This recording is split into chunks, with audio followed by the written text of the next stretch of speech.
하늘에 계신 우리 아버지, 아버지의 이름을 거룩하게 하시며 아버지의 나라가 오게 하시며 아버지의 뜻이 하늘에서와 같이 땅에서도 이루어지게 하소서. 오늘 우리에게 일용할 양식을 주시고 우리가 우리에게 잘못한 사람을 용서하여 준 것 같이 우리 죄를 용서하여 주시고 우리를 시험에 빠지지 않게 하시고 악에서 구하소서. 나라와 권능과 영광이 영원히 아버지의 것입니다. 아멘.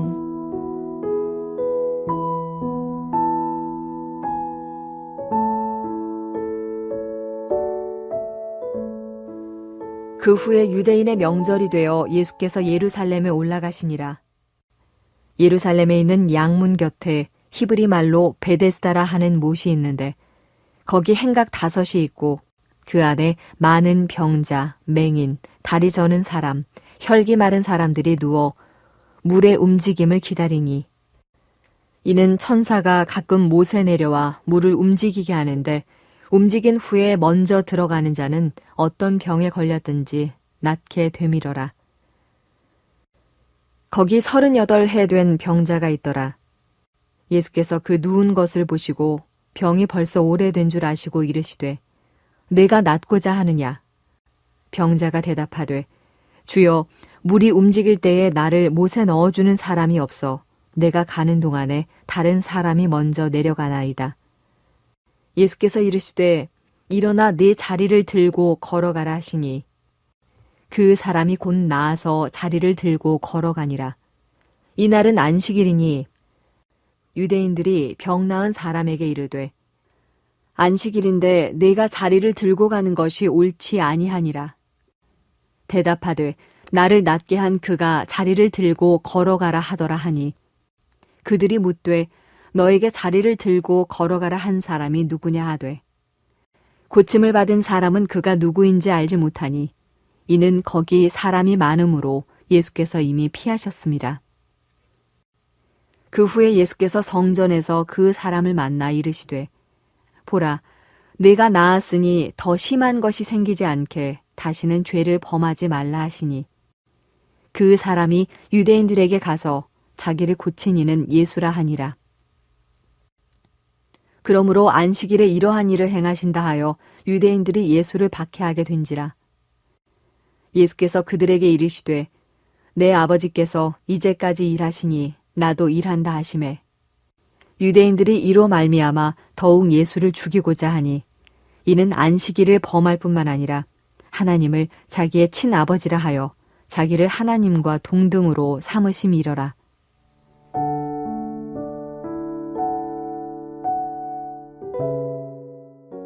하나님이 이 땅을 통치하십니다. 그런데 하나님이 통치하신다면 어떻게 이럴 수가 있는가? 우리는 이런 상황도 만납니다. 많은 경우에 하나님의 통치가 전혀 보이지 않는 그 원인은 우리에게 있습니다.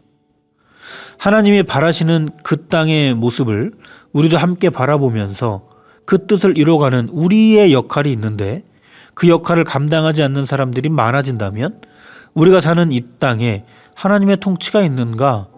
이런 의문들은 많아질 수밖에 없는 것이죠. 오늘 본문은 예수께서 베데스다라고 하는 연못을 지나가시는 장면으로 시작합니다. 그곳에는 많은 병자들이 모여 있었습니다. 비정기적으로 연못에 물이 움직일 때가 있는데 물이 움직일 때 가장 먼저 그 연못에 뛰어드는 사람은 어떤 병이든지 고침받는다 이런 전설이 있었기 때문입니다. 거기 모인 사람들의 간절함은 엄청났겠죠.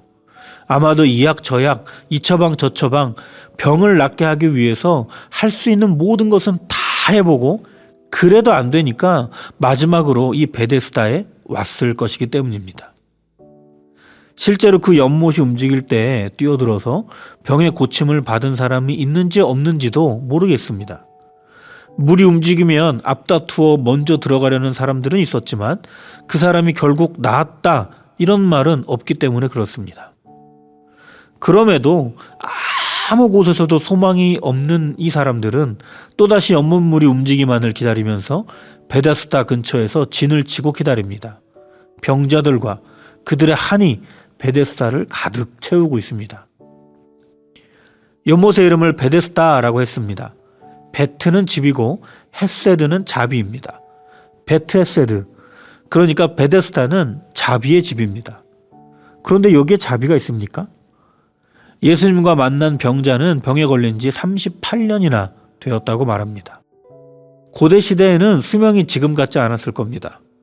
그렇다면 38년 동안 병에 걸려 살았다는 건 지금으로 따지자면 태어나면서 얻은 병이 70세까지 낫지 않고 그대로 있다는 말과 같은 겁니다. 더구나 이 병의 증상은 아무것도 할 수 없어서 누워만 있는 것이었습니다. 자비가 너무도 필요한 사람이죠. 이 사람뿐만이 아닙니다. 베데스다의 연못에 모인 사람들은 마지막 수단으로 그곳에 모인 것이었기 때문에 그곳은 모든 이에게 자비가 필요한 자비의 집이었습니다. 그런데 자비가 가장 많이 필요한 그곳에 정작 자비가 없습니다. 모두 연못이 움직이는 것만 집중하고 어떻게 하면 내가 다른 사람들보다 먼저 들어갈까, 이 경쟁 의식만 가득합니다. 그곳에서의 하루하루는 늘 심장이 빨리 뛰고 늘 조바심이 가득하고 절망의 끝에서 낭망을 발견하는 너무 괴로운 시간들입니다. 자비가 없는 자비의 집입니다. 그곳에 예수께서 오신 것이죠.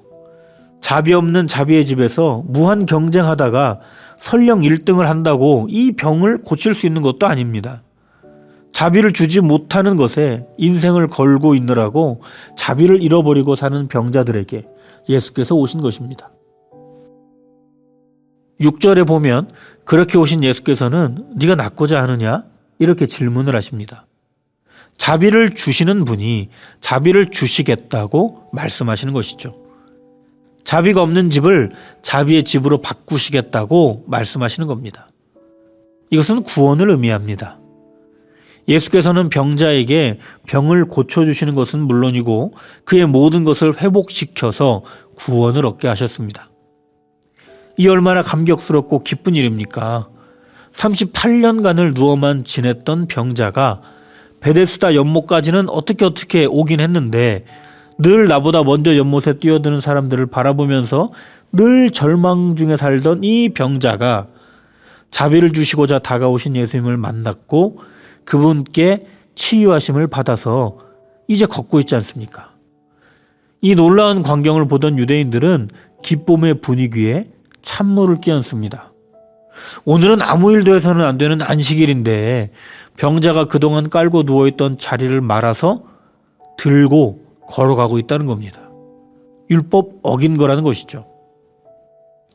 예수께서 자비 있는 집으로 되돌려 놓으신 베데스다를 유대인들은 다시 자비 없는 집으로 원상복귀하고 있습니다.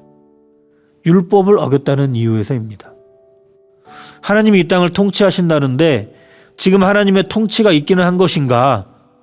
이런 말을 만들고 있는 것들이 무엇인지 느껴지십니까? 주께서 베푸신 자비를 인간이 만든 율법으로 지워버리는 사람들이 하나님의 통치를 가로막고 있습니다. 하나님의 통치가 있기는 한 것인가? 누가 이 말을 만들고 있습니까? 기쁨의 잔치에 판을 깨는 유대인들에게 눌린 이 고침받은 병자는 예수님께 모든 책임이 있다고 떠넘깁니다. 그분이 시킨 거예요. 내가 누웠던 자리를 들고 가라고 한 거예요. 저는 그대로 했을 뿐입니다. 이제 유대인들의 공격 대상은 예수님입니다. 왜 안식일을 범하게 했느냐는 유대인들의 질타에 17절에서 예수님은 이렇게 반응합니다. 아버지께서 일하시니 나도 일한다. 이 말을 조금 풀어서 말씀드리면 아버지가 하시는 일을 내가 하고 있는 것뿐이다. 이렇게 이해할 수 있습니다. 아버지가 하시는 일은 무엇입니까? 사람들을 구원하시는 일입니다. 그 일을 예수께서도 하시는 것이죠. 그 일을 통해서 자비 없는 땅에 살아가는 사람들에게 자비를 끼치고 그들을 회복시키는 일을 하고 계시는 겁니다. 예수께서는 사람이 안식일을 위해 있는 게 아니라 안식일이 사람을 위해 있는 거라고 말씀을 하셨습니다. 안식일의 근원은 하나님과 사람의 참 교제를 통해서 우리가 진정한 쉼, 진정한 평안, 진정한 안식, 진정한 회복을 누리게 되는 겁니다. 지금 이 병자에게 내가 그것을 주고 있는데 어떤 부분이 문제냐? 예수님은 되물으시는 것이죠. 14절에 보시면 예수께서 그가 고쳐주시는 병자를 다시 만나서 다시는 죄를 지으며 살지 말라고 말씀하시는 그런 장면이 있습니다. 자비를 입어 회복을 누렸다면 그렇게 자비를 입은 자답게 살아가야 한다는 말입니다. 그러니까 전통이나 율법 같은 인간이 만든 것들로 하나님의 통치를 가로막는 사람들과 같이 살지 말라는 것이죠. 자비의 집을 자비 없는 집으로 만들어버리는 사람들과 같이 살지 말라는 겁니다. 적어도 그렇게 자비를 입은 자라면 네가 살아가는 그 공간에서는 하나님의 통치가 있기는 한 거냐? 이런 말이 나오지 않게 살아가야 한다는 것이죠. 왜 그렇습니까? 자비를 입은 내가 하나님의 통치를 가로막지 않고 오히려 내 삶을 통해 그 하나님의 통치에 영향력을 끼치며 살아가야 하기 때문입니다. 우리는 여러 영역에서 살아갑니다. 그 영역들은 어떻습니까? 베데스다 연못처럼 서로 경쟁하고 밟고 시기하고 전혀 옆을 돌아보지 않는 전쟁터입니까? 거기에서 나는 낙심하고 좌절하고 실망하며 살아가지는 않습니까? 아니면 마치 군사처럼 여기저기 총을 쏴대며 그 경쟁에서 내가 이기고 그 시기에서 내가 이기고 그 전쟁터에서 내가 이기기 위해 살아가고 있지 않습니까? 그런 우리들에게 예수님은 말씀하십니다. 낫기를 원하느냐? 나를 회복해 주신다는 말입니다. 자비가 없는 곳을 자비가 있는 곳으로 바꾸어 주시겠다는 말씀입니다. 나와 연결된 영역들이 나로 인해서 자비 없는 집이 되는 것이 아니라 나 때문에 자비 있는 집이 되는 축복의 통로가 되시기를 바랍니다.